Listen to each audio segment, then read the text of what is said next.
Hello, hello! Kumusta naman? And kumusta naman ang Christmas ng lahat dyan? So ayun na nga, i-share ko lang sa inyo kung ano naganap sa atin sa buong Christmas na napaka-busy. Siyempre, hindi mawawala dyan ang shopping. Siyempre, marami tayong pagbibigyan ng mga regalo ng mga mahal natin sa buhay at mga friends natin. Kaya ayan, pati ako siyempre magsusukat-sukat ng damit para sa darating na mga event. At siyempre, hindi mawawala dyan magpaganda tayo sa salon. Kaya maraming salamat, Tiffany Salon. At after nyan, ay kumain na lang din kami at hindi na ako nakapag-video. At eto na nga, pag-uwi ng bahay, ay nisikaso ko na yung mga ating mga pamimigay na gift para sa ating mga friends. Kasi yung iba dyan ay i-deliver natin kinabukasan kasi ibang friends natin ay mga busy din. Hindi natin mahagilap kaya tayo nang pupunta sa kanila. At pagkatapos ko nga i-deliver ang mga gift na yan, kasama ko naman ang family ko para mag-dinner kami at mag-banding-banding kasi pupunta kami sa Global Village para doon na lang mag-Christmas Eve. At VIP access na nga at VIP package ang kinuha namin kasi nga may mga kasama kami bagets para hindi na rin kami mahasel. At isa nga sa perks ng VIP package ay yung makapag-park ka ng malapit dito sa entrance. Kaya ayan, eto dito na kami sa loob ng Global Village at nag-ikot-ikot na muna kami. At nagdala nga kami ng mat para lang feeling nasa park kami at makapag-enjoy at makapaglaro ang mga bata. At alam niyo ba na kahit dito sa Global Village, malinis at malaki ang kanilang toilet at kumpleto talaga may mga pa-tissue. Grabe, sana all. At ayan nga, naghanap na kami ng makakainan namin at nagulat ako, grabe, pataas na pataas every year ang mga presyo dito sa loob ng Global Village. At hindi nga namin pinatawad itong tanghulo na napakamahal, 35 dirhams ang isang stick. Pero ayan, bet na bet kasi namin to kaya tinaray na lang din namin. At after nga namin kumain, nag-ikot-ikot muna kami para ikutin yung mga iba't ibang booth at mamili na rin. At pagkatapos, pumunta na kami sa mga rides para magamit namin yung card kasi yung binili naming perks sa VIP cards kasama na din ang mga rides. At ito nga miro-miro na to, inaloka ako kasi hindi ko alam kung saan dadaan kasi kala mo dadaan ka no pero may salamin kaya lumabas na lang kami ni Nathan pero sabi ng hipag ko at anak ko ang ganda daw sa loob. At nangungulit na nga din si Nathan doon sa loob kasi nga ang dilim kaya lumabas kami para maglaro siya ng bubbles at pumunta na lang din kami sa carousel. Nung una nga medyo natakot si Nathan pero nung umaandar na nag-enjoy na siya pero ako nahilo ako. Oh my God. At puro games na nga ang ginawa namin dito at hinihintay nga namin ang fireworks. Maya-maya nalaman namin na wala palang fireworks. Oh my God, ba't gano'n naman Dubai? Paskong Pasko, bakit walang fireworks? Yung pa naman ang pinunta namin dito fireworks kasi sabi nga nila wala daw fireworks ng Christmas during New Year's lang daw. Buti na lang nanalo kami dito sa pag-game sa Pikachu. At eto naman nag-ride si Ate Alexia at ang kanyang daddy dito sa mataas na to. Diyos ko nahilo ako at ako natakot. Ang lakas ng loob nila.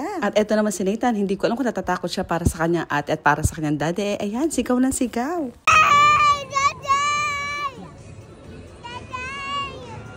Grabe yung kaba ko kasi hindi ko kaya yung ganito mga rides. At ayan nga, nag-enjoy sila. Tuwan-tuwa si Ate Alexi. Talagang gusto niya talaga to dati pa. At after nga namin nag-rides, nag-ikot-ikot uli kami, kumain. Tapos umuwi na kami kasi mag-aalauna ng umaga. At pagkatapos nga namin dito, kumain na lang din kami sa labas. So ayun lang, share ko lang ang aming Christmas. Sana masaya din ang Christmas nyo. Merry Christmas! Thanks for watching! Bye-bye!